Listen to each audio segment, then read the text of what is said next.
میں علماء کی خدمت میں یہ بات عرض کر رہا ہوں، شفقت، محبت، پیار، عفو، درگزر، معاف کرنا، گلے لگانا۔ ایک واقعہ سنانا چاہتا ہوں، پتہ نہیں وقت کتنا ہے۔ ہاں،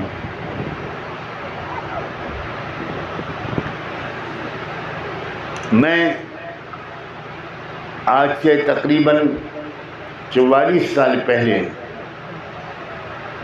یا 45 سال پہلے ملک شام گیا۔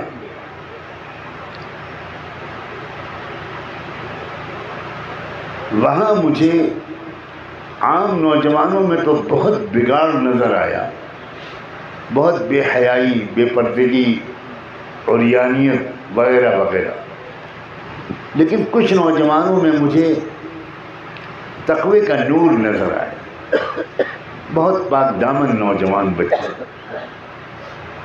میں نے ان بچوں سے پوچھا کہ تمہاری تربیت کس نے کی ہے؟ تو انہوں نے نام لیا۔ میں نے کہا کہ میں کیا تمہارے شیخ مربی سے مل سکتا ہوں؟ میں مدینے سے آیا ہوں، اس وقت میں مدینے میں پڑھتا تھا۔ تو اس نے کہا بہت شوق سے۔ اگلے دن جمعہ کا دن تھا، طے یہ ہوا کہ میں جمعہ کی نماز اسی مسجد میں پڑھوں گا۔ چنانچہ میں چلا گیا، اسی کے ساتھ وہاں کے امام و خطیب سے ملاقات ہوئی۔ کیا نورانیت تھی ان کے اندر۔ بعد میں پھر ان سے لمبی نشست رہی، بڑی تاریخ سنائی انہوں نے۔ میں نے ان سے پوچھا کہ یہ نوجوان نسل آپ نے کیسے تیار کی؟ تو انہوں نے اپنے شیخ کا نام لیا۔ کہا اصل میں ہمارے شیخ تھے، مربی تھے، شیخ عبدالکریم رفاعی ان کا نام تھا۔ ان کا ایک عجب طریقہ تھا، پورے ملک میں نوجوانوں میں بددین نوجوانوں کی اکثریت ہو گئی تھی، نوجوان بچے دین سے دور ہو گئے تھے۔ وہ کام یہ کرتے تھے کہ روزانہ عصر کی نماز کے بعد اپنے گھر سے اپنے ہاتھ سے کچھ مٹھائی بنا کر، حلوہ بنا کر وہ اسٹیڈیم چلے جاتے تھے، کھیل کے میدان میں چلے جاتے تھے، اور وہاں جو لڑکے کھیل رہے ہوتے تھے ان کا کھیل دیکھتے رہتے تھے اور دعا کرتے رہتے تھے چپکے چپکے۔ اور جب میچ ختم ہوتا تھا تو ان بچوں کو بلا کر ان کو سینے سے لگاتے تھے، ان کو پیار کرتے تھے اور ان کو مٹھائی اور حلوہ کھلاتے تھے، اور ان سے کہتے تھے بچوں تم لوگ تو قوم کا مستقبل ہو، میں تو تم کو دیکھ کر آنکھیں ٹھنڈی کرنے کے لیے آتا ہوں۔ علماء غور سے سنیں، کوئی نصیحت نہیں کرتے تھے، اس جملے کو میں پھر دوہراؤں، نصیحت نہیں کرتے تھے، کوئی دینی تقریر نہیں کرتے تھے، بس بچوں کو پیار کرتے تھے، بچوں کو مٹھائی کھلاتے تھے، اور اس کے بعد کہہ دیتے تھے کہ بچوں میں تو بوڑھا آدمی ہوں، فلاں مسجد میں رہتا ہوں، تم لوگوں کو جب کبھی فرصت ہوا کرے تو آ جائے کرو، میرا بھی کچھ وقت اچھا گزر جائے گا۔ تو لڑکے ان کی شفقت، پیار و محبت اور اخلاق سے اتنے متاثر ہوتے تھے کہ ان کے پاس آنا شروع ہو گئے۔ 2 آئے، 4 آئے، 10 آئے، 20 آئے، 50 آئے، 200 آئے، 500 آئے۔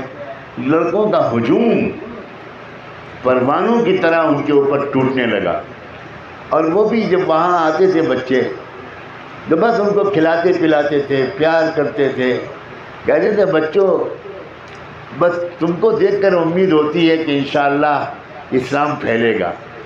حالانکہ وہ لڑکے ہاف پینٹ پہنے ہوئے، نماز بھی نہیں پڑھتے اور بظاہر بڑے بے دین، لیکن وہ کوئی کچھ نہیں پوچھتے تھے نام تمہارا کیا ہے، تو وہ بتاتا تھا میرا نام خالد ہے۔ ارے تم تو خالد ابن ولید کے خلیفہ ہو، تم تو ان کے جانشین ہو، تمہارا کیا نام ہے؟ عثمان، تمہارا کیا نام ہے؟ سعید، تمہارا کیا نام ہے؟ بلال۔ بس لڑکے رو پڑتے تھے، اور لڑکے خود کہتے تھے شیخ معاف کیجئے ہم بڑے بے دین لوگ ہیں، آج آپ سے وعدہ کرتے ہیں 5 وقت کی نماز پڑھیں۔ اب میں مختصر کرتا ہوں، دھیرے دھیرے دھیرے دھیرے یہ حال ہو گیا۔ آج جو لوگ غزہ میں محاذ سنبھالے ہوئے ہیں، یہ وہی نوجوان ہیں۔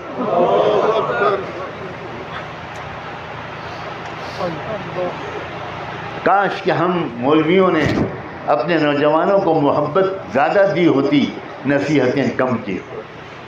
محبت فاتح عالم ہے، نصیحت فاتح عالم نہیں ہے۔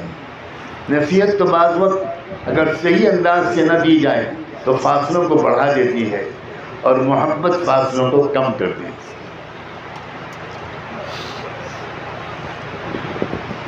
اس ماحول کو سمجھیں ہمارے علماء جس مصیبت میں گرفتار ہے ہمارے نوجوان لڑکے اور لڑکیاں۔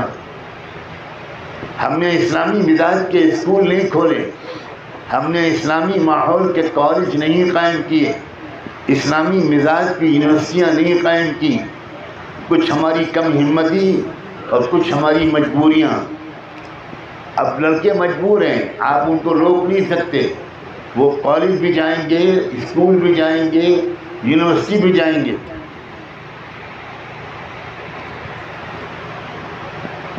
اور وہاں کے ماحول کا ان کے اوپر اثر پڑنا کوئی تعجب کی بات نہیں۔